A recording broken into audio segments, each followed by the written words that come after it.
ในต้นบ่ายของวันที่9มิถุนายนที่ผ่านมานี้อยู่ที่ห้องประชุมกลุ่มเศรษฐกิจเมืองปากกดิ่งแขวงบุรีรัมย์ไซ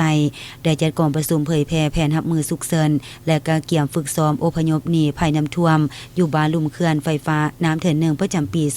2026ภายใต้การเป็นประธานของท่านดำเพิ่นจิตหัวหน้าห้องการเกษตรกรรมและสิ่งแวดล้อมเมืองห้องประธานคณะกรรมการคุ้มครองภัยพิบัติคันเมืองท่านเวียงไสจันทาห้องหัวหน้ากรมพลังงานกระทรวงอุตสาหกรรมและการค้า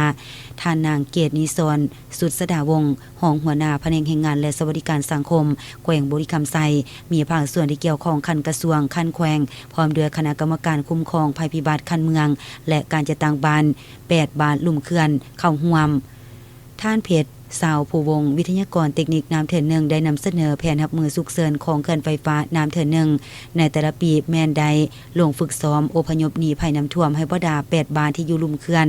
ซึ่งนายกให้เห็นถึงการบริหารระบายน้ำออกจากเขื่อนในระดับ1ระดับ2ระดับ3ระดับ4และระดับ5กรณีเขื่อนล้มเหลวที่อาจจะพาให้เกิดน้ำท่วมและอย่างใดยกให้เห็นถึงวิธีการแจ้งเตือนและการประสานงานและอพยพพ่อแม่ประชาชนไปอยู่เขตที่ปลอดภัยให้ท่วงทันกับสภาพความเป็นจริง